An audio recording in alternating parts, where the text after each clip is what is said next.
Before I start the show, heartfelt condolences to Don Szabo's family and close friends. The news of his death hit hard this week. I'll be putting out the 2 Szabo episodes of FNRad to honor his life in snowboarding. The FNRad Snowboard Podcast is presented by FlowJoy Water. My new Burton gear has arrived, and I'm proud to have head-to-toe coverage. I've got an analog Gore-Tex jacket, Freebird 3L bibs, ruler boots, and a family tree hometown hero. The quality is absolutely unmatched, and most importantly for me, the boots rock right out of the box. It's been pure joy riding all new Burton gear. Go visit your local Burton dealer, or if you're in the Lower Mainland, check out the new Burton store at West 4th and Burrard. Bluebird Coffee Tuning and Rentals in Squamish, BC is the coolest new stop just 20 seconds off the Sea to Sky Highway on your way to Whistler. Drop in for the world's best cup of coffee, killer smoothies, and a true local vibe born out of 90s snowboard culture and music. They offer performance ski and snowboard tunes with state-of-the-art equipment. They've got premium rental fleets of Jones, Solomon, Libtech, and Burton, including Burton step-ons. And if you haven't gotten yourself one yet, Bluebird will even sell you a rad power bike. These bikes are so fun. For a blend of expert knowledge, convenience, and a lot of charm, stop in and say hi to Bluebird, the raddest mandatory new stop on your way to Whistler. Fixed bindings are now guaranteed for life. The new Block 5s are a perfect blend of performance and simplicity. I can adjust the straps on the fly without tools, and they're consistently comfortable and easy to get into and out of.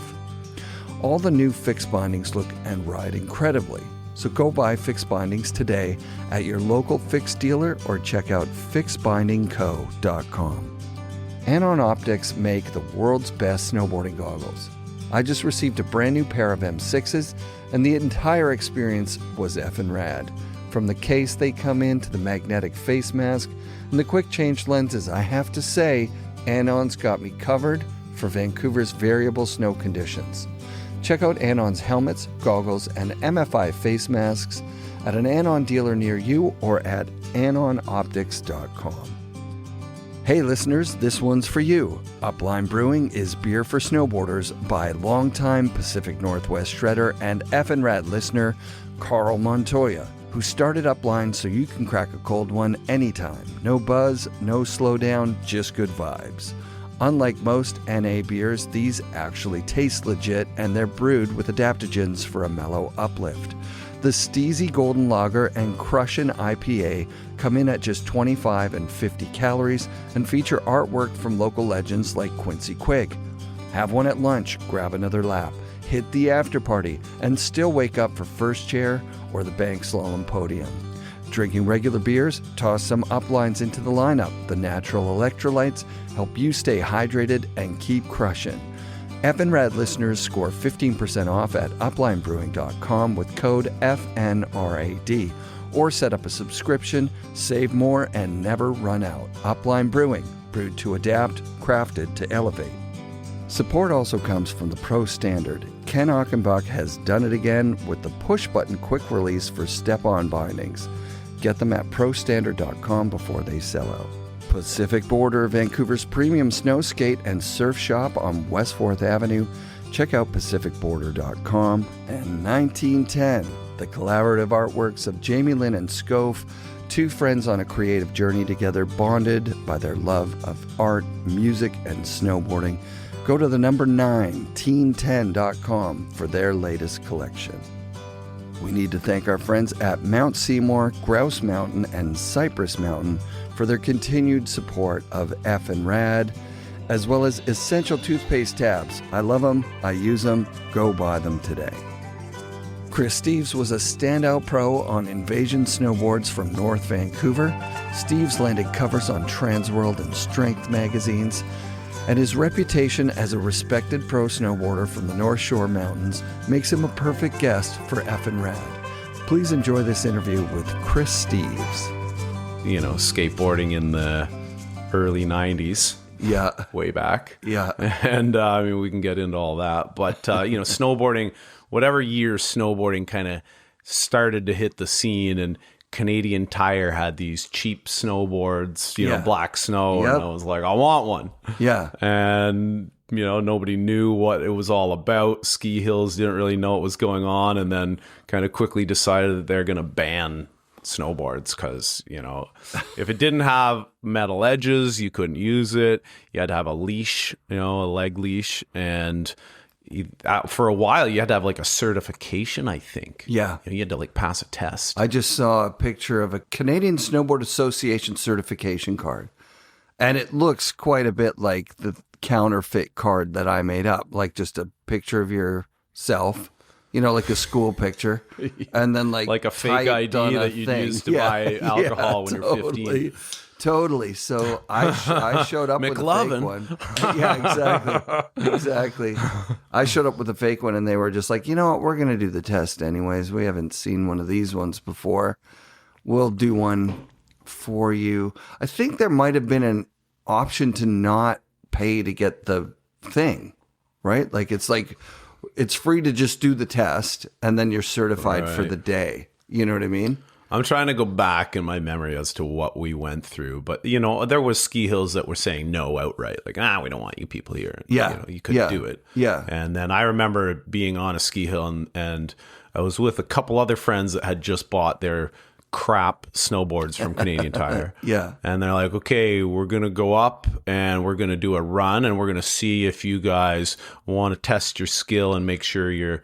You know, and out of like three of us, I think I was the only one that they're like, yeah, you can ride here. You passed, but the other guy's sorry, no. That's insanity. Like, so then what do your friends do? They just go home and you're there. It was some obscure Eastern Ontario small ski hill that like they didn't know. And, you know, it was like, that's pretty wild. So what's your first pro board? Like, you love the black snow thing. Well, I didn't love it. It was like kind of all I knew at the time. But then, you know, of course, Burton, Sims, Barefoot. Is it Barefoot or Barefoot? Call it Barefoot. Yeah. I was wondering how to pronounce that. You know, like Damian Sanders. Hell yeah. You know, Craig Kelly. Terry Kidwell, and those were the names back then, and it was like the Burton Cruiser, and you know whatever else, the Sims Switchblade. Totally. So those boards, like you know, were like, whoa, there's like a whole industry popping up here, and this is very cool. Felt very California. It was so California, and you know, you had like these bright colors and like pinks, and you know, this was '80s. And it was those bright, crazy colors with like pink headbands and. Totally. You know, that was an era, and like you couldn't help but be like pulled into it. You're like, this is cool. I haven't seen anything like this. It was so sick. All the trends and styles were very new and different. Did you see a video at that point, like a Snowboarders in Exile or Western Front or something like that? Snowboarders in Exile was. What a movie! That, huh? Yeah, can't forget it. Yeah. Well, I was thinking about this earlier when you mentioned this podcast, and you know, you think about the videos back then were such a big deal because there was no phones, there was no social media, there wasn't YouTube, you weren't Instagram, like we didn't have anything. So to finally get your hands on like a VHS tape of a snowboard video was gold, you know, for us anyway. Yeah, and you know, I like. Any one of my friends that had any of these videos, like it was always like we're going to your house to watch it over and over and just analyze the whole video and dissect it, you know, until 6 months or whatever goes by and like you can finally get another video and then you're like, yes. Yeah. And, you know, obviously the frequency of videos starts to ramp up as they realize there's an industry, there's money, and, you know, the sport's growing. Yeah, those early videos gave us a kind of blueprint for like road trips. You know what I mean? Like they were driving around in a packed car. And like every...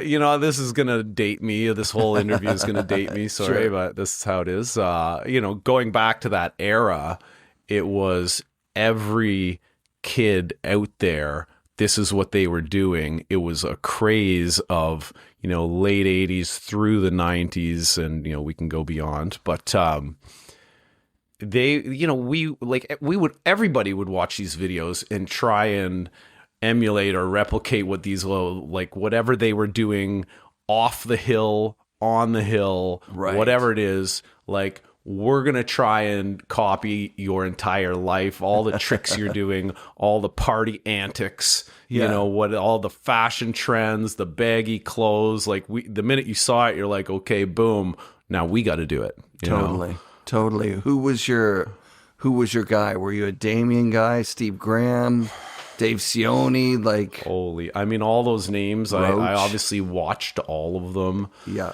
You know, there was a Jamie Lynn era where he was the smooth, like, switch guy. Totally.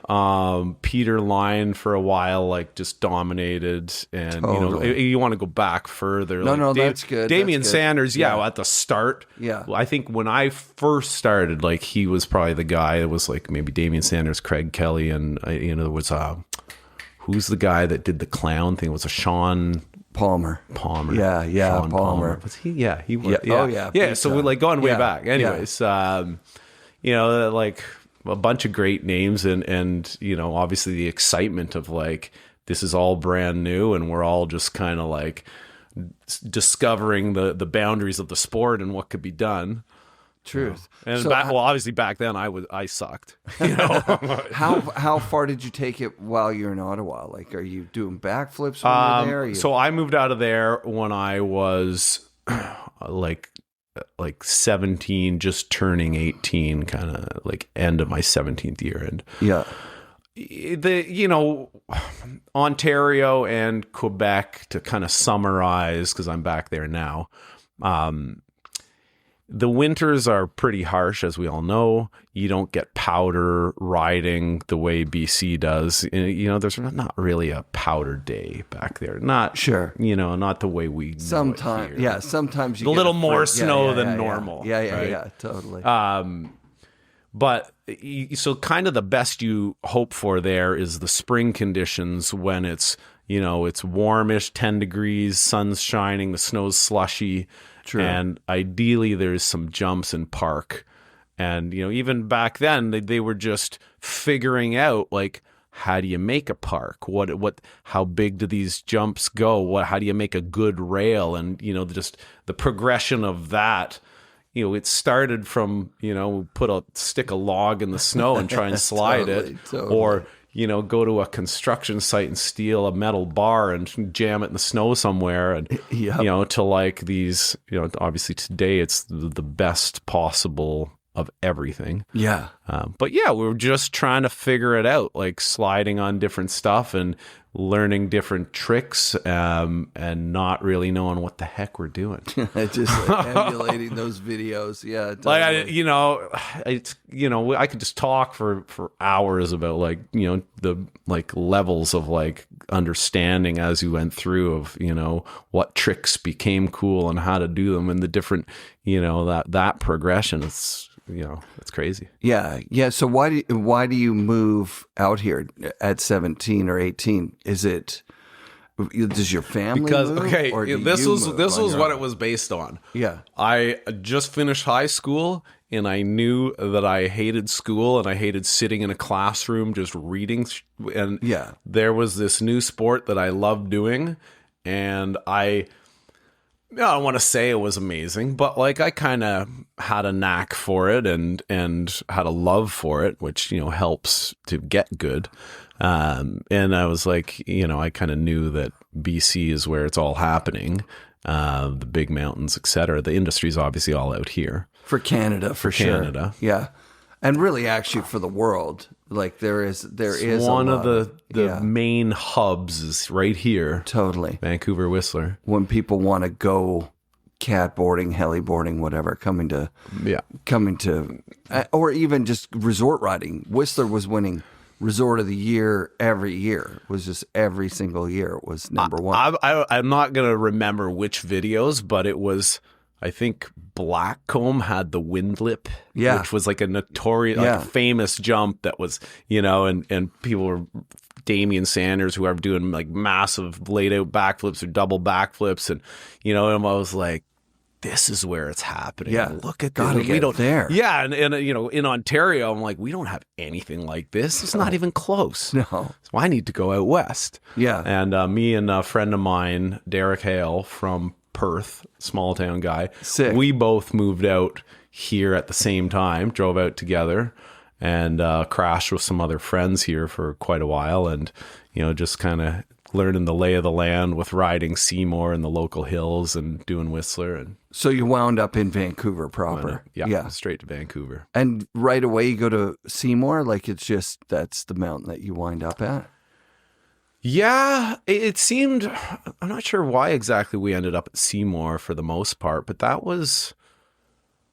that Seymour seemed to have the most focus on snowboarding, and the most snowboarders were focused on Seymour. 100%. Because I don't think that at the time, Grouse and Cypress, like management-wise, was paying attention to snowboarders and catering to like, we want you guys here. Right. What can we do to, and which eventually, obviously, Grouse developed their snowboard park at the time. Oh, yeah, a terrain totally. park, but at the time it was a snowboard park, right? That's right. Because like skiing wasn't riding rails back then. That was non-existent. No, it wasn't. They weren't a part of the park at all. No. Yeah, I forget about that whole era where it was like skiers weren't welcome in the park, first of all, but then they didn't even want to go in. Be They there. didn't have It wasn't a anything- freestyle sport in that No. sense at all. I remember early on in freestyle skiing, like when they started grabbing their skis and stuff, it was like, I don't know. But okay, in their defense, and I welcome all sports. Anybody that wants to be an athlete and do anything, like Sure. get outside, get exercise. That's cool. Totally. I have no animosity towards any other sports. Yeah, me neither, really. but- maybe rollerblading for some reason, or scootering. I don't know. I still harbor a little. Yeah, maybe a little. You could laugh at some people and that's fine, but Sure, anybody sure. that wants to take their exercise and fitness, that's great. Right. Skateboarders were kind of looking at snowboarding, and this is what because I was skateboarding and snowboarding, and as most people were at the time. Yeah. I think that they would look at snowboarding and be like, why are you grabbing? You don't need to grab, it's strapped to your feet. I remember. So people and saying so that. we Yeah. could look at skiers now and be like, well, why are you grabbing? Right. And, Right. it is what it is. No, it was an emulation if it looks thing. cool, Yeah, it was an that's- emulation thing. Because at the Absolutely. beginning, like you said, you would go to a resort and they would say you're not welcome here. And you might even get a few skiers walking by going, yeah, get the fuck out of here. And then you kind of like that Oh, lights I a little bit remember of those- a fire in you're like, we're gonna be here. Yeah. And we're gonna fucking show you Yeah, guys. So then yeah. once those guys, are grabbing their skis, you're like, you get the fuck out. I remember a scene in my mind. We were at there's a hill near Ottawa in Quebec, Edelweiss, Yeah, and I've heard small, but they were focused on attracting the snowboard crowd, and so they were working on trying to put a pipe together with no proper machinery to do it, so probably just by shovels and whatever. Damn. But I remember I was at the top of that pipe, and I use the word half pipe loosely because it was Yeah. like boom, boom, and rugged, Yeah. unrideable. Yeah. Like Totally. you're not doing much on this thing. But snowboarders are hiking it, and we're trying to be Craig Kelly or Terje Hawkinson or whatever. Yeah. And so a skier came through. Man, everybody turned on. Hey, fucking snowball! I got the, Yeah, it was like yeah, a real like boom, like immediate tension. Like we did not like. I was maybe a bit young and didn't care, Right. But I saw it and I was like, whoa! Like this guy, this skier had to get out of there. Totally. Because like people were gonna confront him and be like, "Yo, fuck you," like it was like. But you remember the '90s? Like the '90s was it was a weird decade in certain ways. There was a lot of attitude and like a lot of tension amongst people are trying to be kind of like gangster. Hip hop was like a Truth. big thing. Yeah, true. And it was. I've thought about this many times. Looking back at like there was a lot of competitiveness and rivalry amongst. Even with snowboarders, Totally. and the other groups from skiers to, you know, you name it. You hated rollerbladers for whatever. You didn't even know for why. no reason. You just right. Or longboarders when skateboarding went to longboarding. Right. It's like, oh, they weren't that welcome. guy's got too big of wheels, or vert skaters hate street skaters or whatever. There was a lot of hate. Yeah, and it was almost like it was cool to be like, you know, I've actually fuck you guys. I've actually asked PD. Can we curse on here? Yeah, totally. Because I'm good at it. Yeah. PD from Skull Skates. I asked him, like, what was that hate? Why was there so much hate in the sport? I think I get it, because I'm going to take a shot at like why it made. Please. You know. Yeah. It was, you know, like skateboarders were shunned to some extent from society. Like police were like, you can't skate here, get out of here. Like, you know, businesses like, don't get off our stairs and our handrails and don't skate, you're ruining the ledges. And people are like, oh, get away from us, those things are dangerous. And, you know, there was that like outcasts of society. And then, you know, snowboarders came in. The ski hills don't like them. You guys are problem makers. Skiers like, you guys are dangerous. You're sitting in the middle of the runs. And, you know, and so, and there was a rebellious kind of youthful way that was like, you know, oh yeah? Okay. And in order to, I think you were mentioning it a minute ago, that, you know, to kind of get the recognition and earn the respect, you're like, we're going to fight for this and we're not going away. And now you got a battle on your hands. And so it was like, you know, the whole like community or industry had to kind of like fight their way through to become like cool, accepted, and recognized, amongst probably many other facets and things that were happening in society of, you know, like maybe the rap music influence. Sure. You know, like to be the badass, to like, you know, that's how you got respect, you know, punk and you're rap. trying to be punk, you're trying to be hard, you're trying to be, you know, and so that just was, I'd say outside of snowboarding and skateboarding, that was probably in a lot of areas of, you know, people are trying to, you know, be rebellious and be, you know, push the limits. Like my clothes are baggier than yours, and sure, like, I'm tougher than you, and like whatever's happening at the time. It was crazy how little of that I felt when I first moved out west. So I moved out in 1993, and you've got to be a couple of years before that. I moved out around 93, 94, same right time. in there. Yeah, same time. And like coming from Ontario to here. You're from Ontario? Yeah. Oh, Sudbury. Right, so I was Sudbury. I was like northern Ontario too. Yeah. So the harsh winters and the whole thing, and that kind of hate for skaters and snowboarders by hockey players, and that kind of thing. And then I get out here and there's no hockey players really. It's kind of like the jock guys are like skaters and shit. I remember being like, wait a minute, what? But that was like also part of the culture, is that like jock mentality. And then, you know, the skateboarder or boarder crowd was the very alternative crowd, wearing alternative. And the jocks are like, what the fuck is this? I remember skateboarding little town Perth, Ontario, and, you know, people drive by and like, fuck you, skater. Fucking, skater die, you fucking loser. And, you know, they just always had something. They always had something to say. Totally. And so, yeah, it was like, we were in a kind of underlying battle, societal battle there of, you know, like, oh, yeah, well, we're fucking cool. Yeah. And when you move out, when you're 17, are your parents like, great, go be a snowboarder? Like, what an awesome idea. I'm sure most parents struggled with that one. Yeah. My parents were very lenient in just about every area, and like, you know, if this is what you want to do, like, go for it and we'll support it. What did what did your dad do? Like, or your mom? So, well, my mom was a realtor. Oh, sick. And my dad was an architect, and and started, you know, 30 some years ago, started a microbrewery that is still going strong today. Holy shit. And, you know, way ahead of his Those time are two with that. Polar opposites, the architecture kind of professional thing, and then the like, that's way ahead. I mean, that was maybe around 1992 or 3 that he started that business. Maybe 94. Anyways, sick. But, and then obviously craft beer and the craft beer industry today, it's insane. It's insane. But, they started with wine.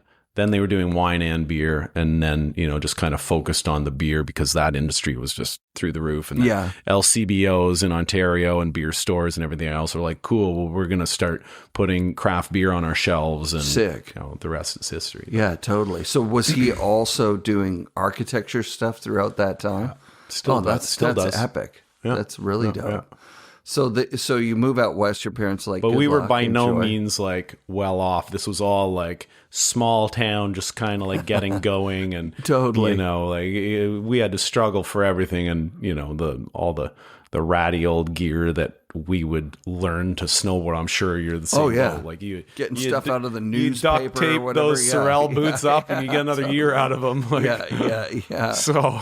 Pulling ski boot liners out of ski boots. Yeah. That was the thing. But, it's also back then, it being so new, there wasn't all this extremely expensive gear to spend your money on yet. And you could also like buy something expensive and it could suck really bad. So you had to be very careful. You had to like really research what you were getting because... that might not work. You might be like, oh, great, the new Kemper boots, and then you put them on your feet, and you're like, oh, no. Or next year, the style changes completely. Yeah. And whatever you were riding is no longer, like the 90s, we went through some transitions. Like, remember the no backs on the bindings? No backs. Rip the backs right off the bindings. Like, it's more versatile. But we weren't doing triple cork 1640s, Baseless bindings come out, and it's like, we got to get those. Your pants are going super fat. Yeah. You got baseless bindings with no backs. And you're standing cutting on the board, cutting the nose and tail off your board to make it lighter and totally. Take those old boards and make them like the what we wanted. To it. Just like my buddy drilled his and like broke it off. It was all like and then you sand it. It's all and then crazy. Parents, I'm sure, were like, we just bought you this snowboard and it cost quite a bit of money to this was and you took the hacksaw to it and a metal saw and chopped it up and like Dale Rayburn talked about that with his Joyride boards. Right. Joyride sends him boards and he takes a dinner plate and traces like the shape he wants on it, cuts through the thing. Love it. And his sponsors are like, are you joking right now? Like, those are brand new boards. What are you guys doing? You're making us look bad. You're making us look terrible. But in the end, they were right. And it was, Well, the industry had to listen to the riders because the riders are the ones that are going to determine the styles and trends. So remember those boards? There were boards that came like kind of pre-cut down. Oh, like a Morrow lunch tray. Right, the Morrow lunch tray. And that the was Avalanche, a big seller for there was like a little D series that had it had no kick on it whatsoever. It was insane. Yeah, it was tiny. And people would buy those and ride like a huge 27-inch stands. And that was the era of, I think, snowboarders emulating the street skaters, the baggy clothes, the rails, and like that street style riding. And you didn't even think about powder, especially on the East Coast. Oh God, no! Because obviously you can't ride one of those flat boards with no nose. Yeah, I had a powder sucks shirt. Do you remember that?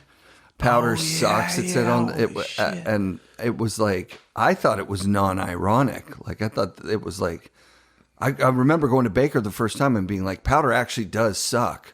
Like you're just stuck in it. Yeah, you're swimming and you have to unstrap and walk out of these, But, it's the worst. And I always associated the park riding with like springtime. You're in a t-shirt or a hoodie and the sun's shining and everybody's happy and you're cracking the beers and like that was the best part of snowboarding, in my opinion. Right, because your gear, you can ride a hoodie in the slush. Yeah. In April, it's like, man, it's like summertime on the hill was the greatest time of year. Yeah, there wasn't really gear that worked in cold, snowy conditions.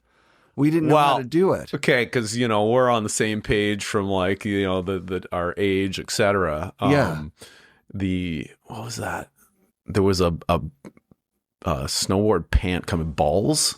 Was it called Balls? And it was just like the cheapest. It was just like a windbreaker type shell of a pant, super baggy. Balls. And it was like, people were like, oh, it's Balls. And like, it was catchy. Like if you're 15, you're like, sure. This is hilarious. I ordered a pair of them. They're like burgundy or pink or whatever. Yeah. And that was like, it was the cheapest, most garbage. But anyway, that was also there was part of that. Buttocks. There was Team Buttocks clothes. I remember being like, wow, Buttocks. Right. Like, what? Really? Balls and Buttocks. That's what But that was the beauty of the industry being like, there wasn't really much industry. It was a bunch of outcasts that weren't wanted on the hill. That's right. And, absolutely not mainstream or corporate in any way. And so you could wear shit that says Balls or Buttocks. You do whatever you want. And you know what? Well, fuck you, because it doesn't matter. And nobody was getting paid. Yeah, that's true. Maybe like 10 people at the top. Yeah, maybe. Yeah, like Craig Kelly and those guys, but barely, right. But that, transitioned over time into like, every semi-decent snowboarder out there was kind of on a flow program when like money starts to come in, the industry and the sports growing out of control. Yeah. And then it was like, well, if we want to make money, we better clean up our act a little bit. Totally.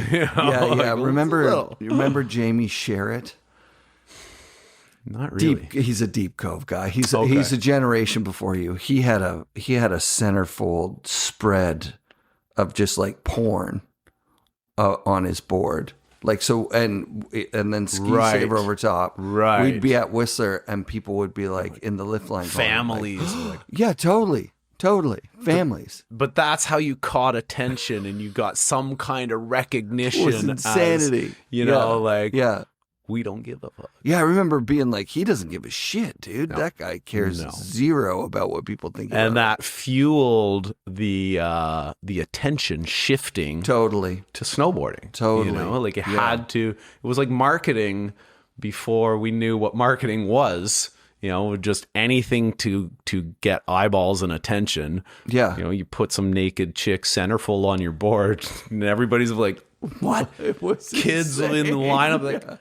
What? We want to do that. Yeah, we want to snowboard. But it worked for certain people. Sure. These guys got balls. They're doing something that's pushing the envelope, and we got to get on board. Totally. And I had this thought a minute ago.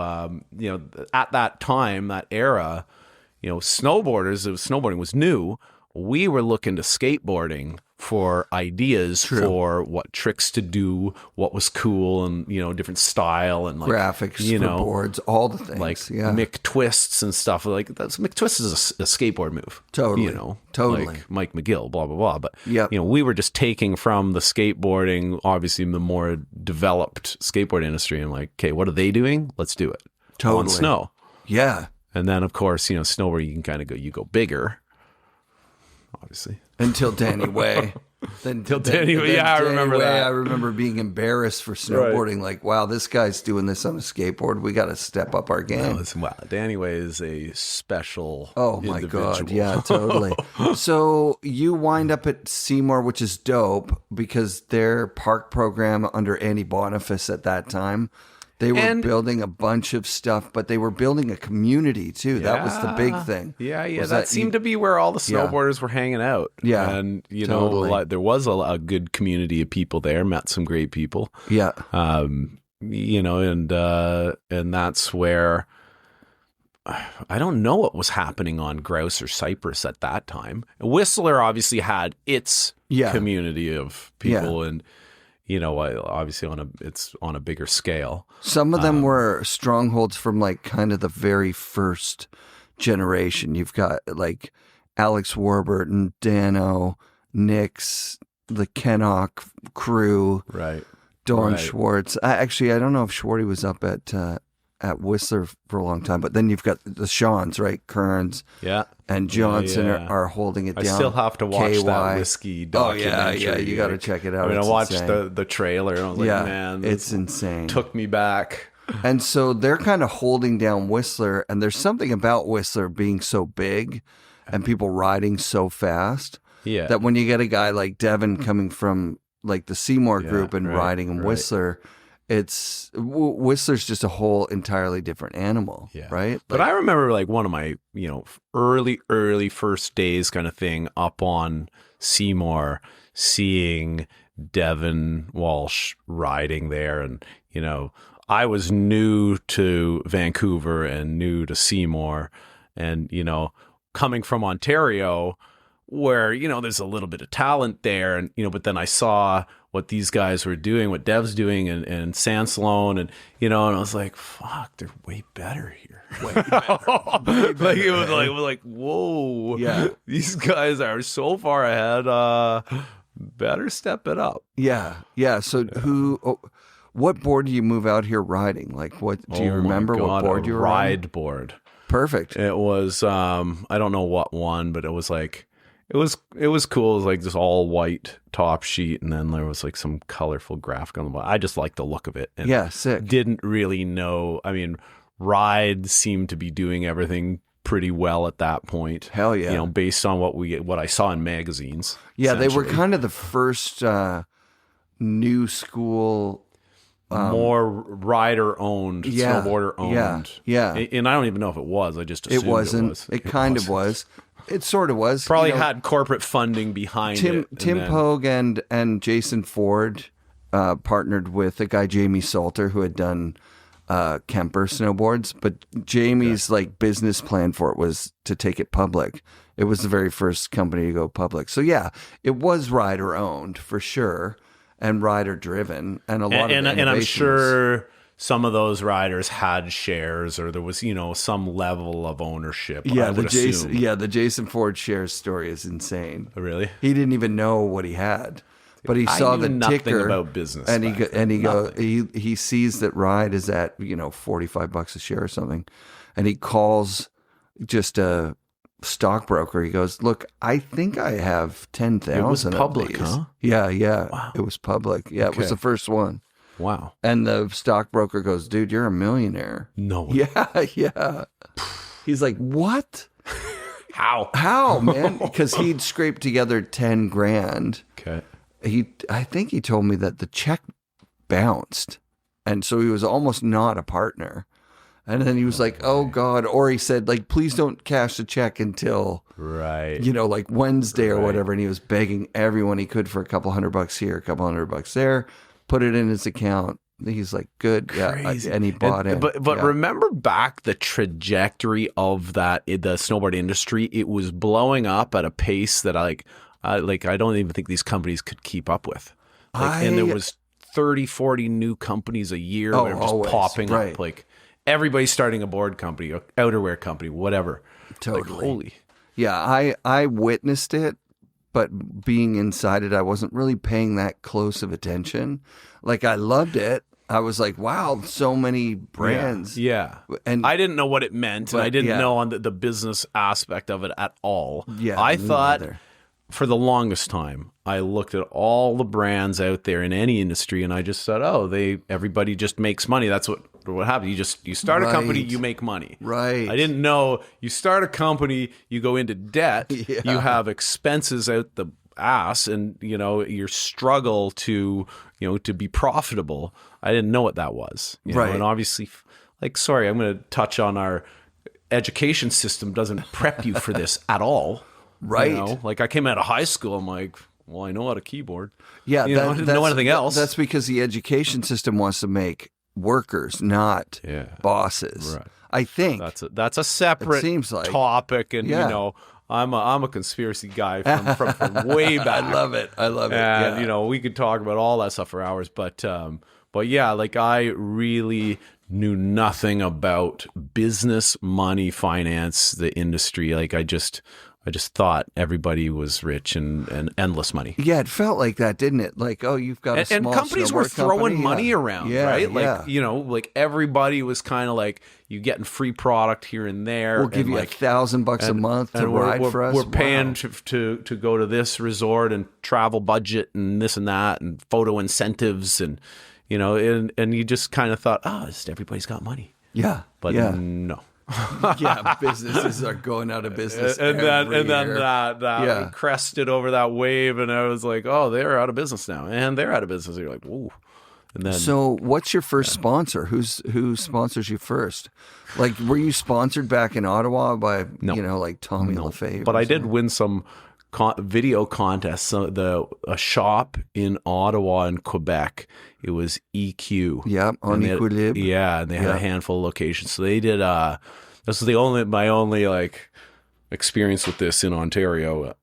You submit like a video of yourself, and I filmed a bunch of stuff and put it. I don't even know how we edited it back then. I don't remember. VHS tape though, right? Yeah.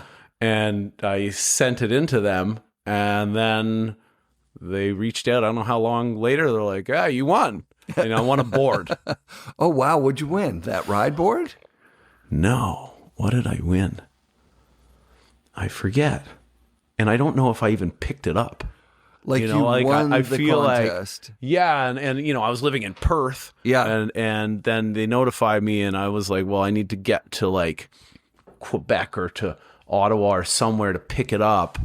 That's amazing. Then I think maybe at that point I was like, well, I'm heading out west, and and I honestly, I don't even know. Maybe I picked it up and then sold it. Right, I was partying in high school. Okay, right. What exactly happened?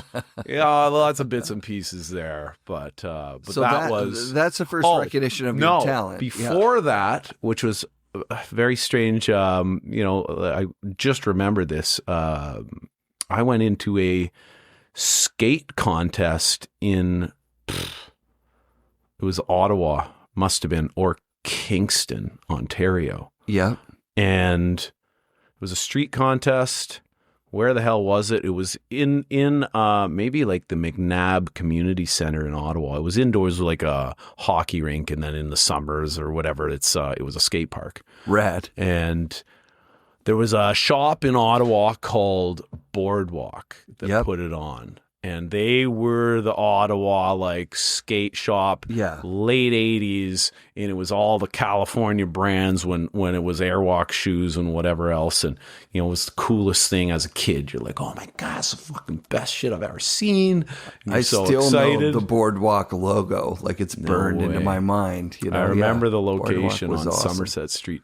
Anyways, so they had a contest, and I didn't know what the fuck I was doing other than I love skateboarding, and I had more like ollie pop than most, and I could, dope. So I got third in this contest, which was kind of like cool because I was like, oh shit, I did okay. There's a lot of people there. Yeah. And anyways, it was just flying by the seat of my pants, and snowboarding also was like much newer at that point, and so I just kind of, I don't know why, I just gravitated to snowboarding. Yeah. But those were the two things I remember, and then I was like, I love doing this. I'm going west. Let's just see. I'm not going to sit in a classroom any longer. And that was all that was going through my mind. Yeah. Like I don't like school. Let's go snowboarding. So I'll figure it out. Did you start doing contests out here? Yeah, I did a few. Because there were some small contest series around that time. There's one I remember at Manning that they built a little park, and I never won like any major event or contest out here because I wasn't like a real pipe rider. Right. And then slope style. There was one that was a Seymour slope style, and of course, I show up and I was hungover like an idiot, and it was like all the whistles. I don't remember all the formats for the prizes and the with these slope style contests, but this one happened to be first prize is 10 grand. Yeah, and there's no second or third. It was winner take all. Yeah, totally. Somebody won it and I got second. Oh, no way. And I was like, for fuck's sakes. And at that age, like, whatever, like 21 years old or something, 10 grand, and this is back like $1 million. Yeah, I was like, you're set for life. It's 10 grand. Yeah, totally. And I was like, as if, and then of course in my head, I was like, why didn't I fucking land this better and do and I was Sure. just like, fuck. Yeah. I wanted that fucking money. I want that 10 G's. Yeah. Yeah, that was Anyway. a boardroom contest, and the $10,000 was to it was to attract the Whistler guys to come down. I remember Parrot. Well, that makes Peter headlines, Line. right? Like there's 10 grand on the line. Yeah. And then, but what we didn't know was that putting up 10 grand isn't going to attract Peter Line, because Peter's like, I'm not going to win. My chances of winning against even local guys, because you never is know. a roll of the dice, bro. Yeah. So like, I'll come Right, up if you right. pay me 10 grand, but I'm not coming up to compete with your local guys. Right. Just in case, because if he doesn't win, he'd there'd been be to like, Seymour. He knows what's going on at Seymour. Like Devin Walsh is at Seymour. I feel you like know? Devin was a judge at that one, or one of Yeah, the... probably. Actually, definitely. Devin would have been a yeah. judge eventually at those. Anyways, For it was sure. an amazing hurt. event. Yeah, he was hurt. I feel like this was also that contest, anybody watching remembers, but Cale Stevens takes the GT Snow Racer from like way up there and pins it at the table. The whole way. Oh, way past that landing. Yeah. You can kind of just see him like, oh shit, throws that thing and just hits and bounces, gets up, rad. and everybody loses their mind. It was the coolest thing they've ever seen.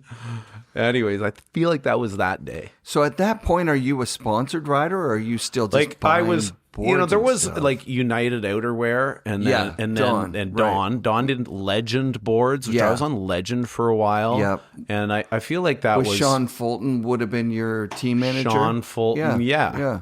I know that name, and I remember Sean from somewhere. Well, he worked at Boardroom, and then he went to United, and he might have even launched Legend with Dawn. Maybe. Yeah. But anyway, so United seemed to be going very well. It was going off, yeah. And I feel like that brand was pretty successful. So I guess it they was. were like, okay, let's do a board company. And who was I with? Dave Boyce, of course. And there was probably a few names that escape me now. Sure. But yeah, that was and they were doing good things, and we're like, oh cool, this was exciting. They were taking out real ads in putting real ads magazines. and like, okay, you guys gotta go shoot a catalog, and we need to add photos and whatever. And I knew Shane and Corey Mitchell from the Invasion board. They had their factory here in North Van, and I don't really know at what point I transitioned over to the Invasion team, and but it was a good fit, and I don't remember what happened with Legend or United. I don't, but you know what? Actually, the first before that, there was an outerwear company out of the U.S., I think California, maybe, called Twist. Oof, that's like the number one. For a couple of years, and I sent them a video. Sick. And they're like, I get a call, and he's like, I don't know who this guy is. Dude, you ride like a monster. Sick. And I was like, cool, who is this? And then they're like, we're sending you stuff. We want you on Twist. And I was like, okay, dude, that's epic. And they made cool shit. Like, so it was, cool. Their graphics, everything. I was like, fuck, these guys are amazing. Yeah. Anyways, that just popped. Oh, in my that's head. amazing that you're. I haven't Twist. thought about any of this until like right now. By that's the way, great. It's all that's like, pretty holy sick. Shit. Yeah, Twist didn't work in Canada because getting it up here was really difficult, and so they're trying to supply their U.S. guys. And then Canada is kind of an afterthought. That's how I remember it. Was like they didn't send us like the full stuff to sell at the store. They didn't have the distribution across Canada that they needed. It's really difficult to do, right? Like, because there's even back then there's tariffs and harmonized codes that you have to know to get the stuff up here. And when you don't know those, and you miss the season by even you miss it by a couple of weeks, if your clothing didn't show up until everything's on sale, then you're not getting a good review, and the buyers aren't going to buy you the next year. Right. But you're so lucky to have been on Twist, because it was super cool. That stuff was epic. So they send you like just a big box. Yeah, of, they like, sent me a few boxes and were like, hey, like, you know, let's keep on it. And of course, these companies were always good at, you know, we'll give you a bunch of stuff, and then, you know, let's see how you do, and if you can get some footage and coverage and magazines, whatever, then, you know, we'll reevaluate, and, you know, blah blah blah. And so I was on their team getting this flow. They didn't send me any checks. There was no money. Right. You know, I was just happy, like, I got all this gear. Cool. Yeah, you don't even need checks at that time. No, and you can sell a jacket or pants or whatever, goggles to some friend, and you're like, cool, I got $400. Yeah, exactly. You know, we're partying. We're going on a trip, and it's on me. Totally. But like back then, $400 or $500 meant something. A lot. It doesn't mean anything now. I mean, someone gave me $400 right now. It doesn't change your life at all. Zero. Right? I could take my family out for a nice dinner. One day. Yeah, that's it. But to touch on Seymour again. Yeah, please. Backtracking. Right. You know, even from Ontario, and obviously while I was out here, I knew Seymour because of the backcountry there, and because of guys like Devin Walsh and, you know, whatever the names are, that were getting coverage from, and you see a full page shot or a cover shot on a magazine or whatever, Mount Seymour, and it was like, wow, Seymour. Yeah. And Seymour was on the map, in my opinion, from like City Hit and, like, you know, these famous jumps in their backcountry that, you know, was getting a lot of coverage. So much coverage. And I think that was like every snowboarder out there was like, Mount Seymour. Totally. Worldwide, Transworld, you know, you got Transworld shots from Seymour, the local cover hill shots. here. I love that. I love saw him that. from Grouse. No. So you're the only guy ever in my memory to get a cover shot at Cypress. Oh, yeah. So tell me about this hit at Cypress, because it's, I know where it is, and we never build it. They cut the run differently now. It's kind of right in the middle of a run. Right. It's where two runs met, and there was a bank there, and it was like a hip almost. Yeah. It's beautiful and spot. I don't know how I got into this. Like, okay, so who shot it? Scott Serfas? Serfas. Yeah, it's a Serfas shot. Yeah. So you guys used to go to Seymour and Grouse and Cypress looking for spots. I was riding a lot back then. Yeah. And I was not in the, you know, kind of inner circles of like the local professionals around here. So I could not call up Scott Serfas and be like, hey, bro, I got this jump or this spot I want to shoot. Right. I got this idea. Right. Because he didn't know who I was and, you know, probably didn't care. And understandandly.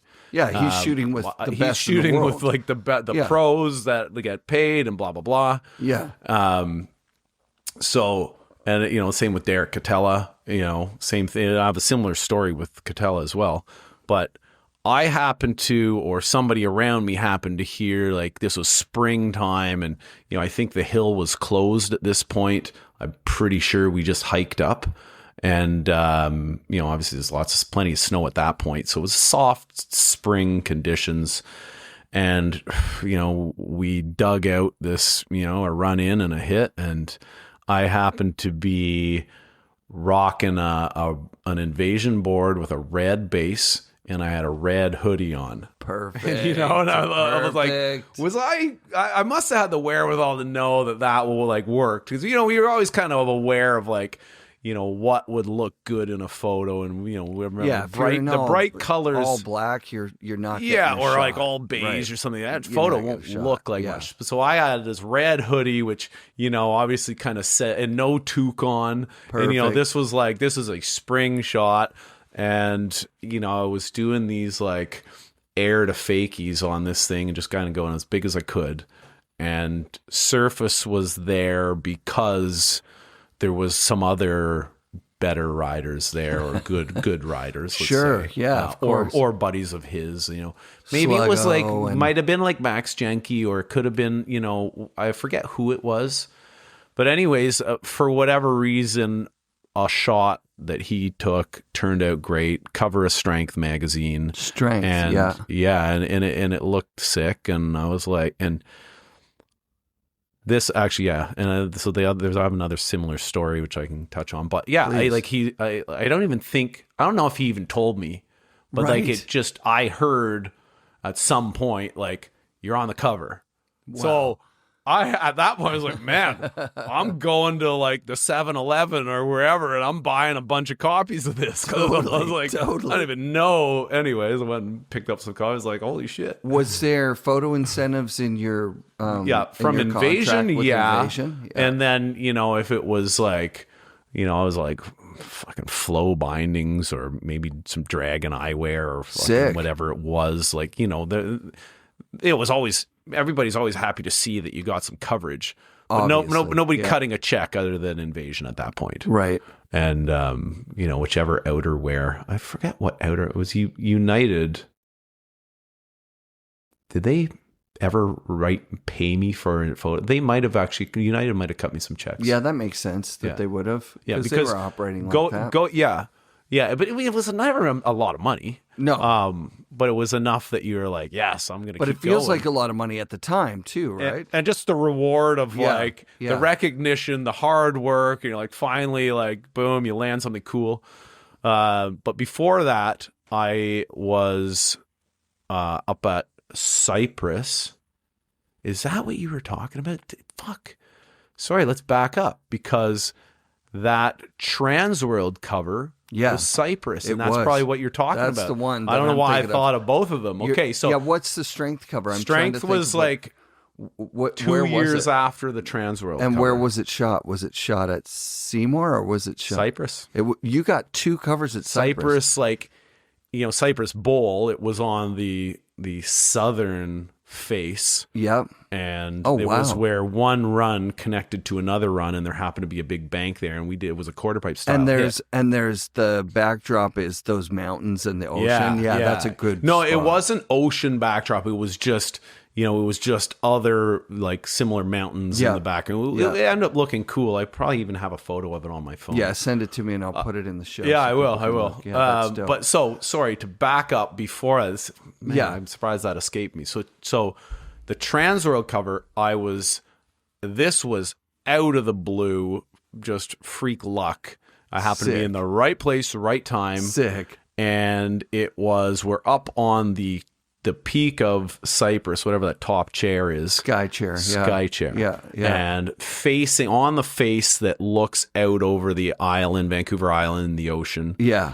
And I think the park, they had the park jumps up on that. They did, actually. Only 1 year. That's right. They did 1 year. And I was riding Cypress quite a bit at that point.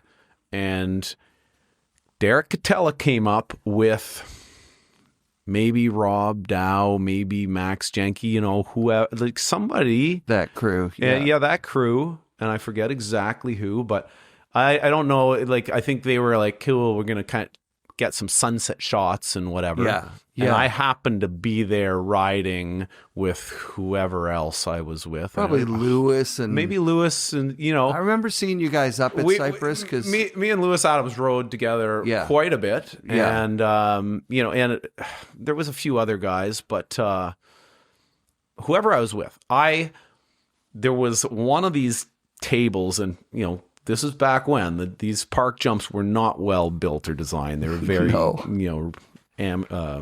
basic. Yeah. But I was going off the side of one of these tables and just kind of like launching over it sideways. And, the sun's setting on the island there, and backside rodeos. That's what it was, right? I remember the rodeo, backside rodeo. And I think it was a combination. I had a bright yellow United jacket on. Sick. It was like a blue and white Invasion board. It kind of had a bit of pop to it with the lighting. And, totally. And it was not a big jump. Like, it wasn't one of the biggest things that you'd ever done. No. That's the thing about Cypress. The backdrop is gorgeous. Absolutely. And the thing about Seymour is they've got the gorgeous backdrop, but the jumps are humongous. Just absolutely huge. Yeah. Anyways, from the guys that were there, I kind of, the sun's going down, and Derek Catella shows up, and he's got a kind of limited time to like get a good shot. And I happen to already be there, just riding, warmed up, right into the like backside roadies. And I don't think anybody else was really doing like inverted tricks that way at the time. Like it was kind of just, you were backside ahead of the roadie was curve. kind of newer. Like Peter Line had, maybe he was the first guy to do it. I don't know. Sure. Yeah. But yeah, so I feel, and he just was like, yo, I want to shoot this. I was like, cool, I'll do as many as you want. Yeah. You just, let's go until you say stop. Yeah, that's amazing. And then fast forward like a few months, and Catella's like, dude, get ready to love me. I was like, why? What? He's like, this is going to be good. Cover of Transworld. First ever real photo published. Like, I don't want to say real. Concrete Powder had done stuff. Sure. And I love them. They're great. But for an international magazine. Totally. Like, that was my and first. And it's the cover. Yeah. And, dude. And I even had friends in Ontario that were like, hey. Yeah. I saw you. You're on the cover. The cover, dude. It really bumped you into an echelon locally here, where it was like, fucking Steve's got the cover. You know what I mean? Like, it was a big deal in ways. Huge deal. But at the same time, in certain ways, it wasn't. Like it wasn't. That is not enough at the time to just propel a career into like, whoa, like forum, like, hey, we want, it wasn't doing that. It was just more like, cool, you got a great photo, and obviously that's a win, and recognition, whatever. But like this was a time, whatever year that was, like I think 99. Yeah. You had to like really big video parts, win the contest. Yes.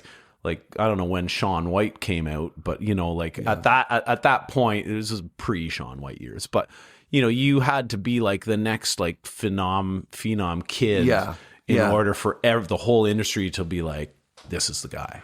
Well, it's a theme throughout the show. I've interviewed a lot of people, and when opportunities happen, right? Like when Devin is now filming for MacDog, and Mouse is calling him going, all right, where are we filming this year? And Devin has to say, you know what, I'm going to do this MacDog thing.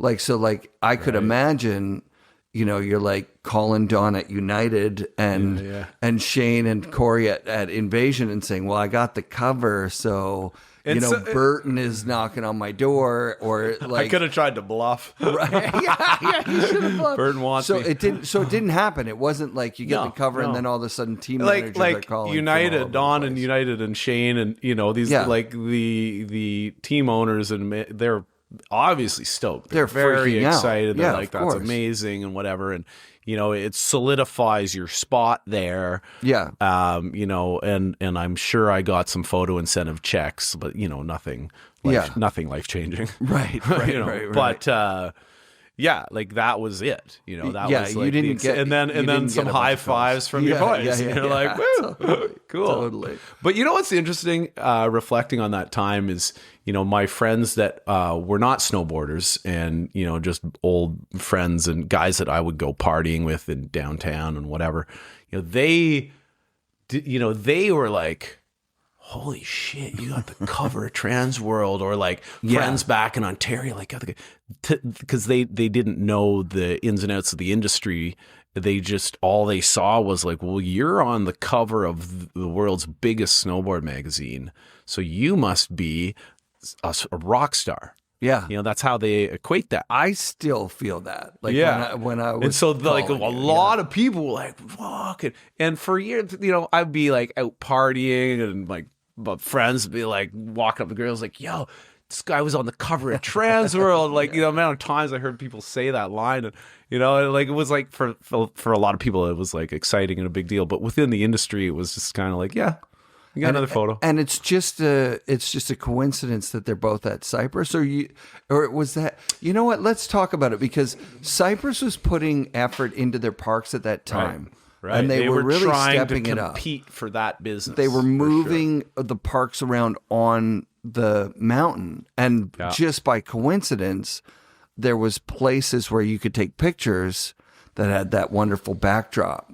And because I think for these local hills, the Seymour backcountry was obviously the best terrain and had the best backdrops for photo. The city, most reliable, with the ocean, with the islands, and depending on the angle, it could have been like an absolutely like so sick the photos.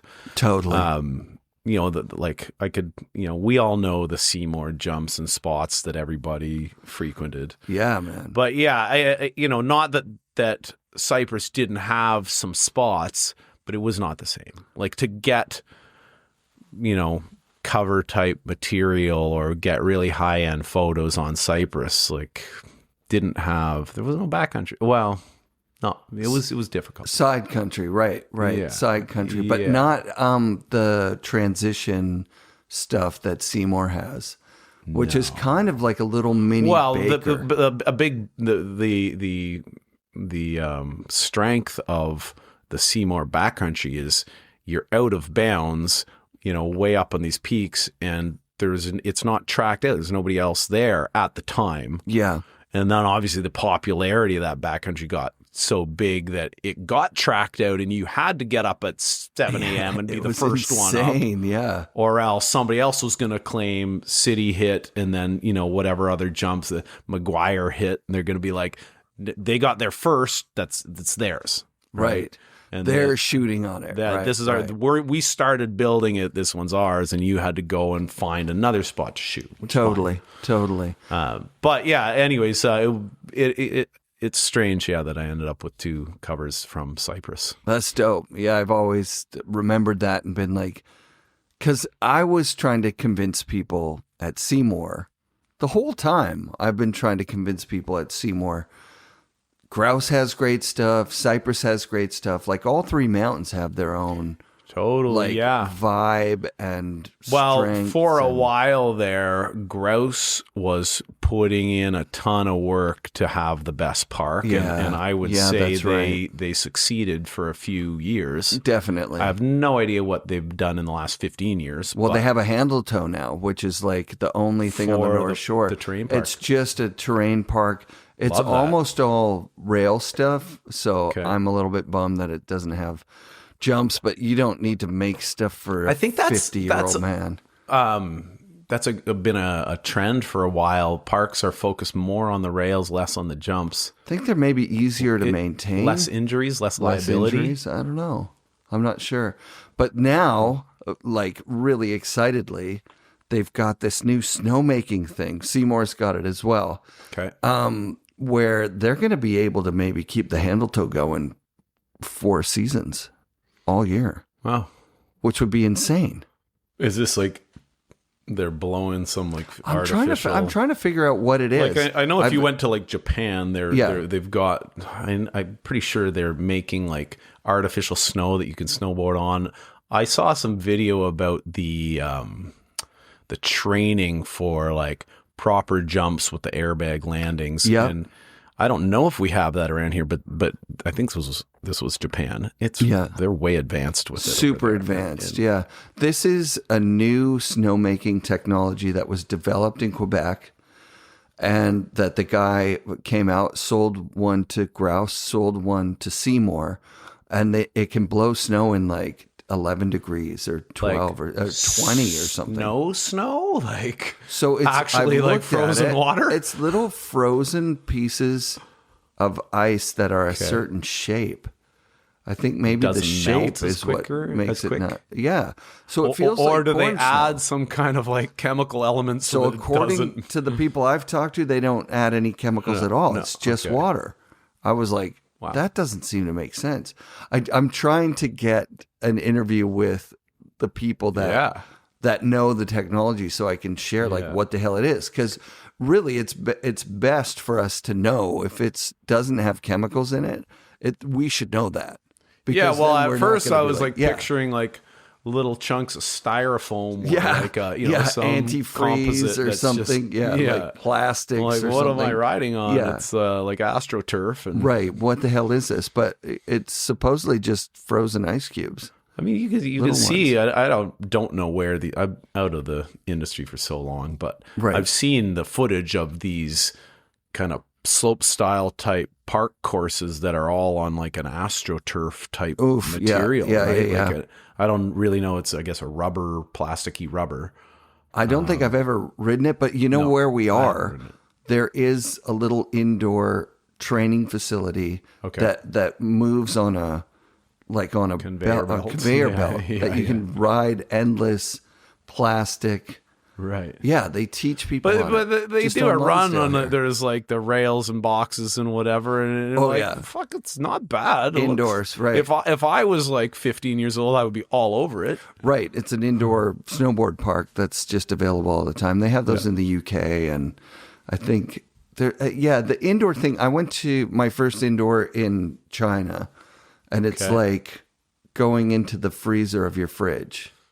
Right. It feels temperature controlled, like environment and blah blah blah. Yeah, but it's just a straight down. But to do that outdoors in the rain and the summer sun and whatever here would be like, that's kind of mind blowing. It is mind blowing. I'm excited to see it because it's it's going to change the scene. But like we were saying, there are eras where Cypress was putting a lot of effort into their parks because it paid off with cover shots with you. And then bring the snowboard community, which was growing in popularity, get them over to our hill. Seymour's obviously crushing it, and everybody's going there. So like, how can we?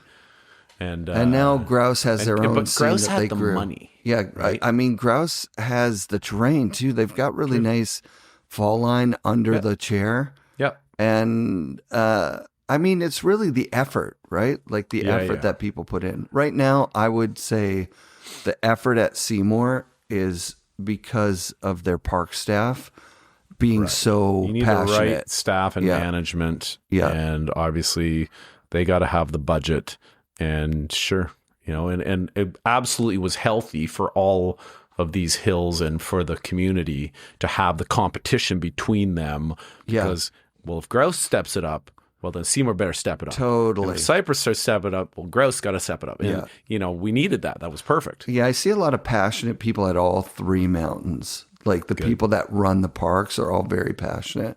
Good. It's an era of parks waning in importance to the corporate people that own the mountains, because the mountains are packed with people. They're making sales regardless. Yeah. And like, why would they have all that extra cost and liability? Yeah. But they don't need it. The problem is that they forget that when the whole mountain gets boring, people stop having that excitement to go there. Yeah. Yeah, I mean, I couldn't imagine not having that terrain park. Jesus. Yeah. Yeah, you need it. Interestingly, I was in Mont Tremblant a week and a half ago, and I saw their groomers building up the jump line in their big park. Sick. And they were pushing up some massive jumps, and I was like, nice. Like, because I think over the last many years, and I've gone there most years and ridden in the springtime, and I'll hit the jumps, but they're like small, noticeably, which I'm okay with at this age. Yeah, me too.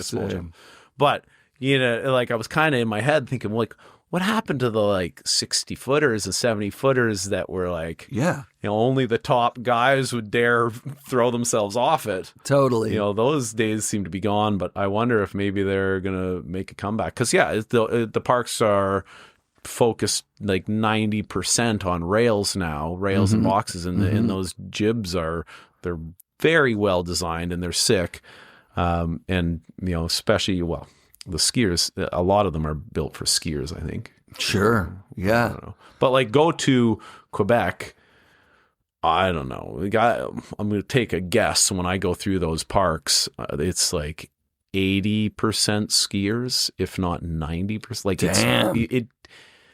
but this is the East Coast or the east of Canada, and it's, I get why skiing has grown in popularity, because it's colder, harder, kind of icier conditions, and it's difficult to snowboard on that stuff. Yeah, 4 edges are better than 2. And poles and the stability, basic stability of skiing is way easier. And I feel like if I started today, and also the ski culture has caught up to snowboarding by, a while back, right? Sure. So it's the popularity in both is equally strong, if not stronger in skiing. But when we were young, it was not cool to ski. Not at all. No, Like you could, totally. you know what I mean? Oh, yeah, Like you of couldn't, course. you were not allowed to be on skis. No, I can remember my friend. Your friends would be like, dude, you're out of here. If fuck off. my friends we had one cool skier guy in our group, but it was like, 10 snowboarders, and the one guy who was good enough at skiing to hit all the jumps and things And we were you hitting. were like, yeah, he's cool. Yeah, he's fine. He's with us. you know? Yeah. But slowly over the 2000s, it became like a skier in your crew was like, you wouldn't even think about it. Of course, they're going to ski with us. Oh, yeah. They're doing the Now exact same thing we're doing. Yeah. And skiers have surpassed snowboarders in certain ways. Some. The level of it in certain ways. I mean, I've been watching this like pre-Olympics, like slopestyle and half pipe stuff that's going on. Holy shit, they're good. Yeah. It's funny. I do watch the I don't know what we'll call it, the X Games, but sure, maybe it's Olympics. And I look at the ski and the skier half pipe and slope style versus the snowboard half pipe and slope style. Yeah. And I'm kind of like, which sport has progressed further? Like and it's so hard to say, because you look at there's some Japanese kids recently, and one Japanese guy in particular that, what did he do, like a 2160 or something in contest? I don't even know. And won it, and it was like a first ever, maybe it was even more than that, but 5.5 spins. Jesus. Stomps it perfectly. Damn. And the world loses their mind. Right. And you're like, God damn, like it was just so next level. And I'm like, do skiers do 5.5 spins? Like who's taking it further? I don't know. I don't know. Well, they were doing triple flips and triple twists back when I was a little kid. Full on their freestyle. Oh, jumps on that like crazy ski jump. Yeah, those weird ski jumps. And I don't think, is that, and back flops, would that still be an Olympic sport? Or event? Here's what's wild. I consume my media on a phone, and the phone's got its own curation algorithm. Right. That's to me. So I see zero skiing. Right. Like if I see skiing, I scroll past it, and it's just I see skiing that is like from far enough away that the algorithm can't tell. Well, is this snowboarding or skiing? I don't know. And then I look at, and sometimes I can't tell. And then the guy skis up to the camera. He's got the poles and everything. You tricky fuckers. But so I see zero Olympic skiing, zero competitive skiing. Right. And I barely see the big spinny stuff too in snowboarding, because it's hard to see. I can't not sometimes. watch it. I throw the Red Bull channel on or whatever it is, X Game time, and I'm like, I got to see what these guys are doing. Yeah, so back in the day, we saw the same videos. We saw the same videos you and I would have seen, Snowboarders in Exile over and over again. And then when Roadkill comes out, it's like, wow, Roadkill. Oh my God, it's so good. Buttering everywhere. Everything with the butters. Right. And again, the road trip theme. Yeah. Pile a bunch of guys in a car.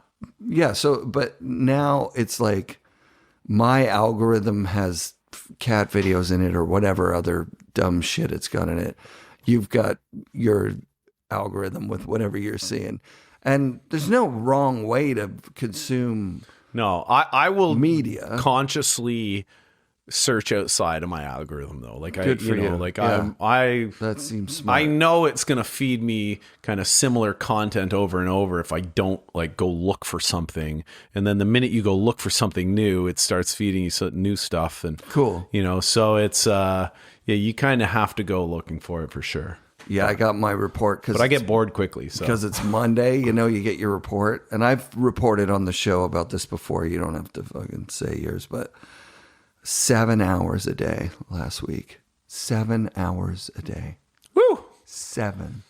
I'm hurt. I'm hurt though, so I'm kind of like lying in bed just watching. But I'm 7 hours, bro. Like I remember when 1 or 2 hours was like a big deal. Like you kind of felt a little bad. I felt a bit like, shit, I wasted my week last week just being on my phone. Right. I can't. That's a full-time job. Oh yeah, 7 hours a day. But I mean, assuming that 7 hours is in between all the other stuff you're doing, you know, like I'm not doing anything else. I guess. Oh well, then you're spending a lot of time. That's way too much. Yeah, that's way too much. Yeah, it's a lot. And it feels pretty empty. You know what I mean? Like when you finally get off of the scroll. And you're like, oh, you know what? What am I doing? Sitting here? What the fuck? I just sat down on a footstool. And then I sat there for an hour. And then you get up and you move. And then you gotta get out of that. Like, I gotta get out of it. Yeah, I mean the way the context you're giving me there, I would break that up. I need to stop. Like I mean, I'm very when I'm at home, extremely strict with my time every day. And it's, you know, and I've noticed it's almost a problem where I just don't have time for a lot of people and whatever. Because I'm like, I'm going to wake up at this hour. I'm going to do this morning routine and I'm going to work. And this is what I plan to get done work wise. And I'm going to be in the gym and then I'm going to do this. And like, it's very like go, go, go. And I don't like any time in my days, typically like on a Monday to Friday. Weekends are a bit different, but I don't want any time that was just kind of stagnant time where I wasn't achieving a goal.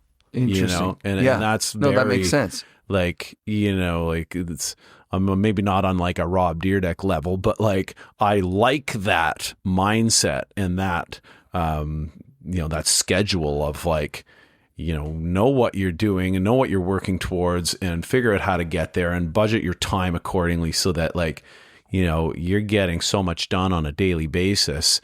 And I mean, I just feel there's a ton of reward in that. Again, you know, we talked about this earlier, but you know, I've been off the alcohol for a year now. But the alcohol consumption for me was kind of, I was scaling it back for the last like 10 years kind of thing, off and on, like just kind of, you know, less and less and less. And now I'm kind of at this point of my productivity level typically is extremely good, you know, for the most part. Obviously I'm human and there's exceptions to, you know, I will waste a day or two here and there, obviously. But, sure. But man, I just love like, okay, what now? Let's go. Getting things done. There's so much reward in you know, hitting accomplishments and whatever. And so, were you like that when you were snowboarding as well, or not at all? Yeah, you were the opposite. I was so like, I look back at those years, like, man, can I get those years back? I'd like a do-over. They could be. You know, I could have been doing so much more, and I'm sure that the professionals on like the high level that, you know, were in the top tier, the Mac Dog riders, etc. They were probably operating that way. They had to be. Like, you know, they're up early. They're gonna like boom, boom, boom. They knew exactly what they were getting done, and they were putting out content. And you know, like I was, you know, way more relaxed, flying by the seat of my pants, and not, you know, executing with a game plan, you know, like, you know, like being in the last, you know, call it 20 years of, you know, getting into the business world and realizing that, you know, all these successful people that are, you know, that are doing quite well with, you know, entrepreneurs or whatever, like they're not just kind of lucking out, you know, they didn't just happen to fall into, like, they put together a plan, and it was a detailed plan, and they executed on that, and that is how they got to where they are. Totally. And I'm like, oh, okay, that's how you actually have to work for it.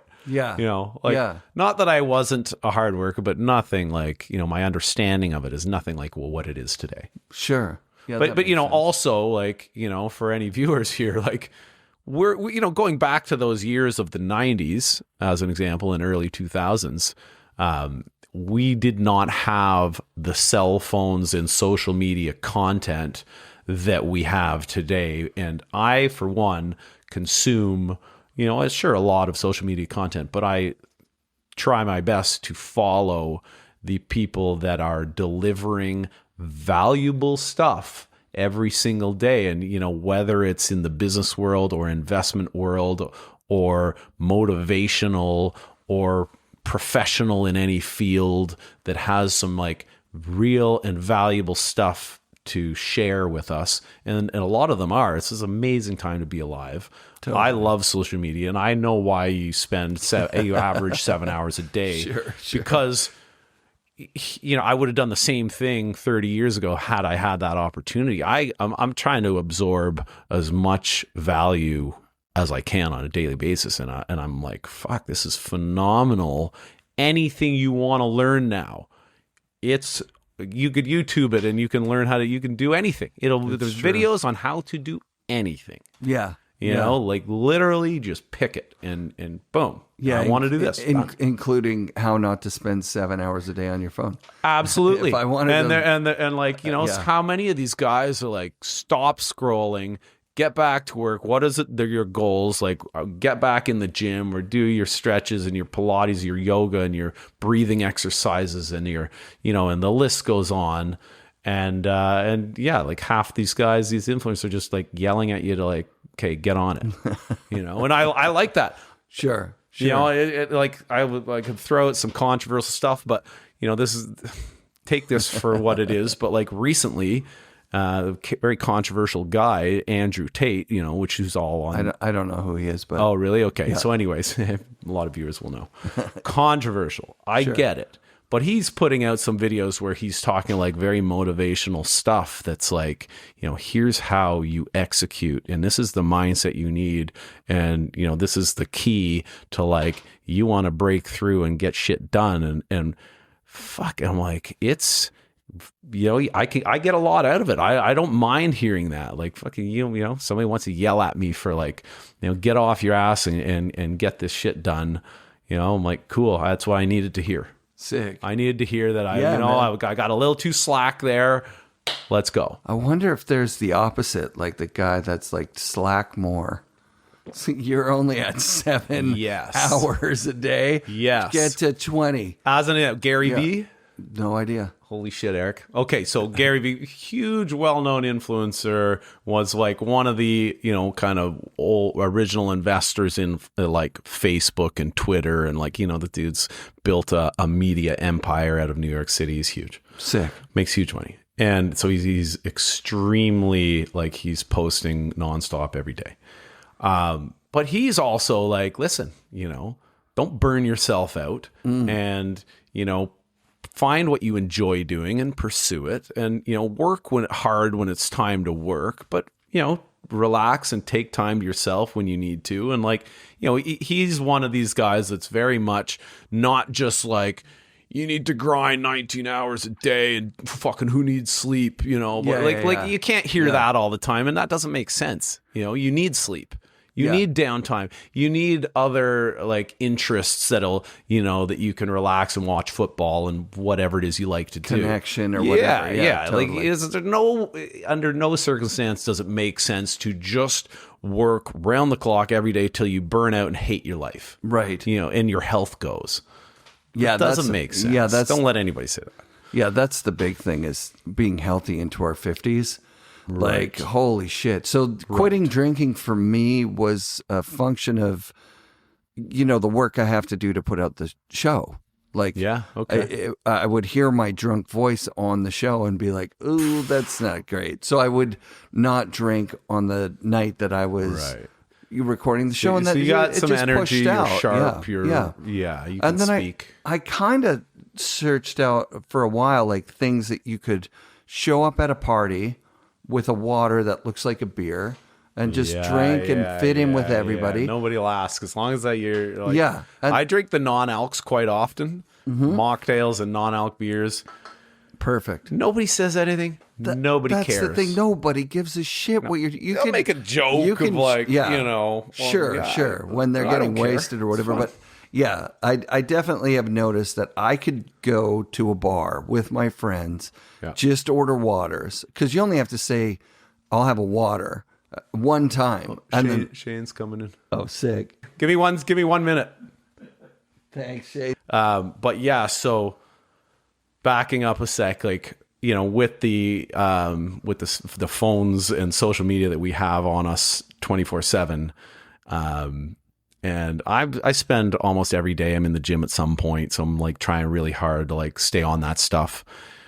I have been, usually springtime, I'll go to whatever local hills around Ottawa or Tremblant, Quebec, which are all close to Ottawa. Hit the park, and I can't help but like push myself and see, you know, can I still get the 3 and the 5, and, you know, can I do the cab 5 or the cab 7? I still have to kind of keep trying. I just want to see if it's there. I want to see. That's the game of like, you know, is it like how it's like a barometer of, you know, is my body and mind still functioning the way it used to? Or anyway, so man, I feel like I can still hit that park and be okay. Sick. So what gear are you in now? What kind of board are you riding? I've got a Roam board, which I bought off Derek, the Roam rep from back when. I don't know if he's still doing it, but he anyway, is. I just saw him the other day. Yeah. And you know, I've got some Burton outerwear. Burton's one of the companies still doing snowboard gear, right? Totally. And I've been getting Burton stuff this year, and I gotta say, oh man, their catalog is insane. They've got a Burton store here in Vancouver now on West 4th, so you can just go in and see the entire line and try stuff on.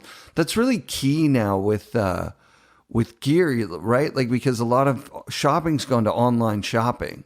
But you can't really online shop for like, I mean, I guess you could figure out gloves and shit. I tried like it last year with this Burton matching jacket and pants. So I was so pumped on it. Yeah. And then I got it, and it was enormous, like this the extra baggy. So had you been to the store, you would have that extra baggy style. I'm not there. Just like, nah, I'm too old to rock. I need to be like 16 years old to pull that one off. Yeah.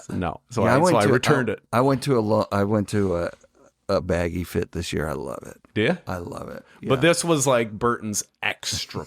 Anyway, dude, I get it. Yeah. But like going back to like, am I still writing it? And I want like this message to like anybody that's listening, that, you know, especially if they're even close to my age, like, you can keep doing all these things. And, you know, I'm a firm believer in this. Like, you can keep doing snowboarding in any sport if you want to put in the time and effort to stay on it. And, you know, health and fitness, I mean, it's the trend everywhere right now. There's no shortage of facilities, you know, if you want to go to classes and gyms and whatever, they're everywhere, right? On every corner. Totally. So there's kind of no excuse, but absolutely, like, don't ever let the like, well, I'm this age, therefore I can't be doing this. And like, that is a myth, you know, like, I don't know what snowboarders or athletes out there that are still doing it at my age or trying to push themselves, but like, I'm not subscribing to that mindset. Like, taking very, very good care of myself from like, you know, the nutrition side of things, from like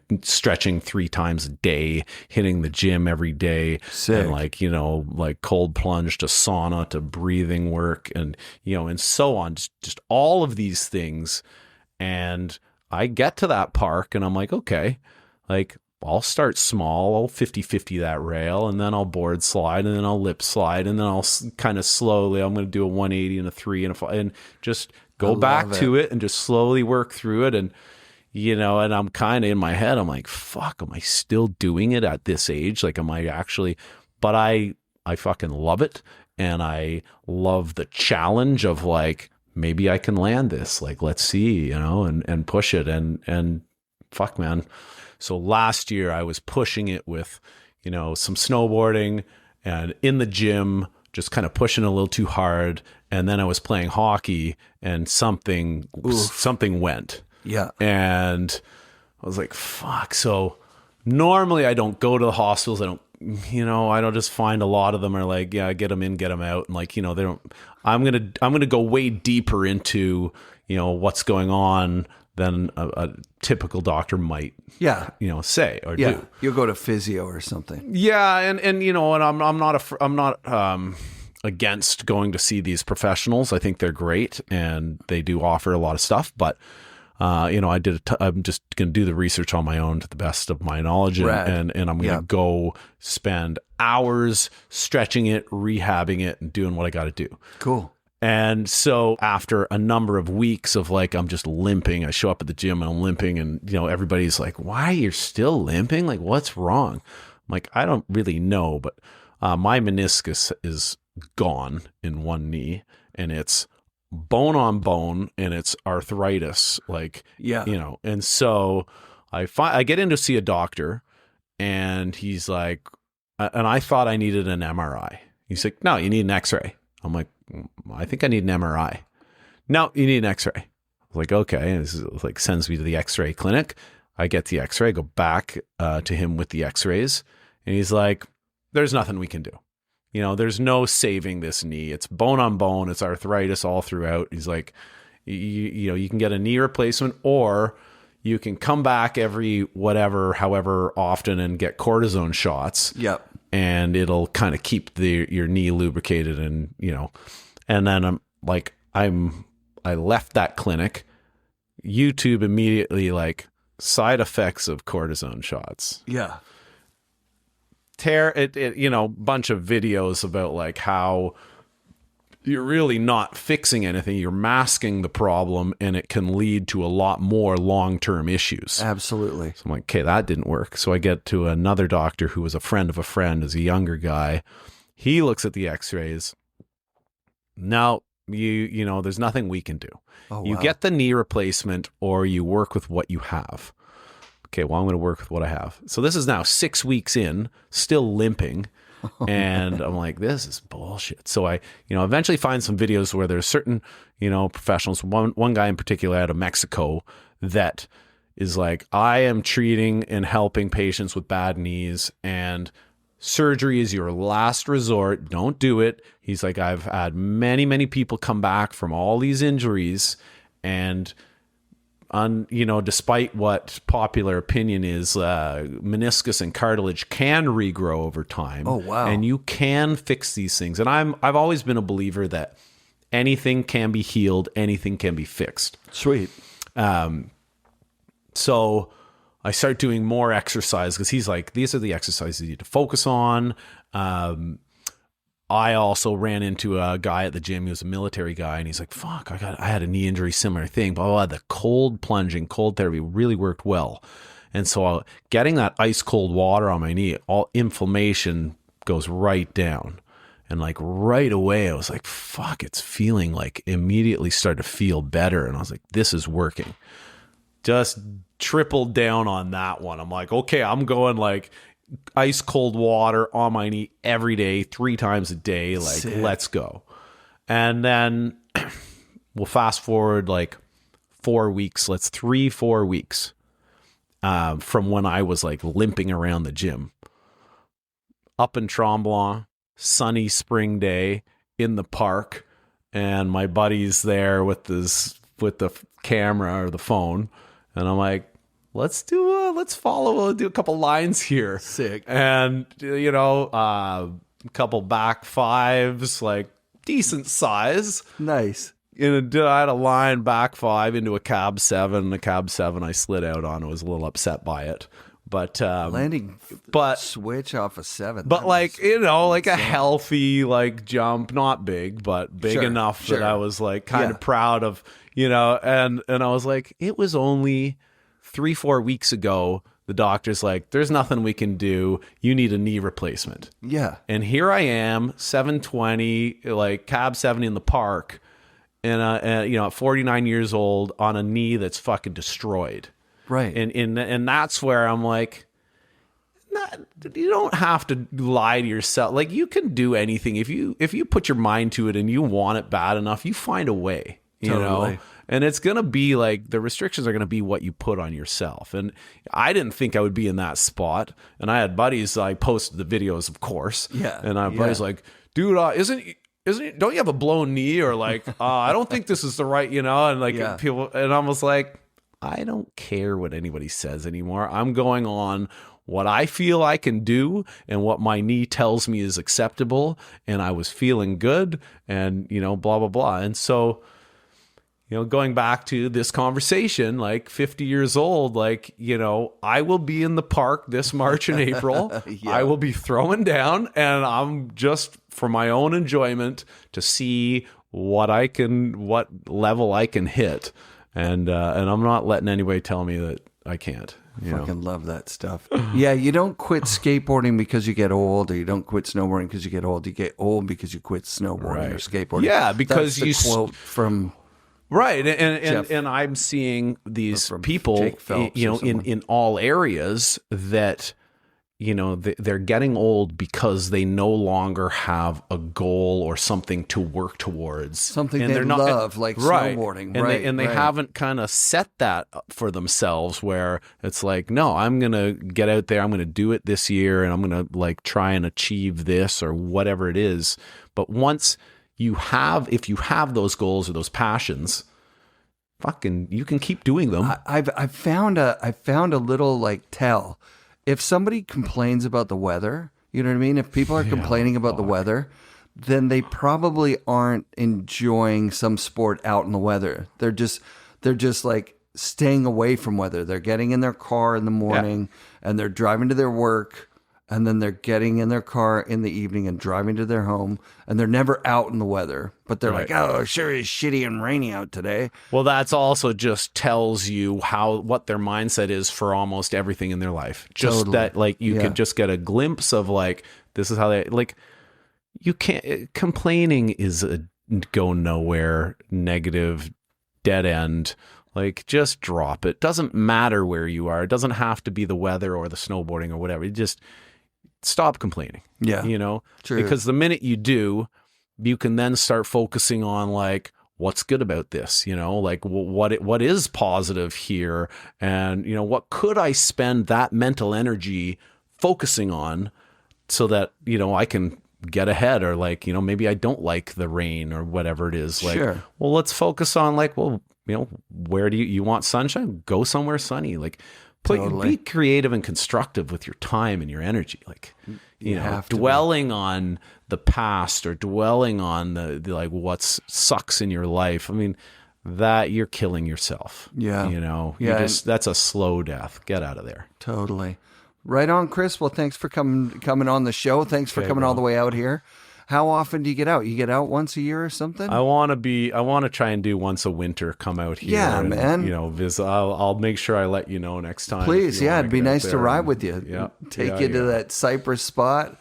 Try and remake the magic of that awesome cover. Man, I go out there with a similar excitement and enthusiasm. Whenever I go out, unless it's like bitterly cold and blowing snow sideways, Yeah, sure. But like on a weekend like this, it's sunny. I'm like a child again out there. Yeah. Let's love it. Yeah. So same. I'll absolutely be out and try and do like once a winter, and I'll be riding back in Quebec and Ontario. Killer. The spring. Well, thanks for sharing about your life in snowboarding, man. Cheers, brother. Cheers. Appreciate it. That was dope. FNRad shoutouts this week to Chris Steeves. Thanks for taking the time to do the show during your West Coast visit. Special thanks to our Patreon listeners. They get the show a day early and without ads. Join the FNRad Patreon if that sounds good to you. Extra special thanks to Adam Finley for reaching out with some helpful information about how smartphones and social media tax your spirit. I needed that this week with that 7 hours a day. Sheesh. Be sure to come back next week for more FNRad snowboarding presented by FlowJoy Water and brought to you by FNRad Productions.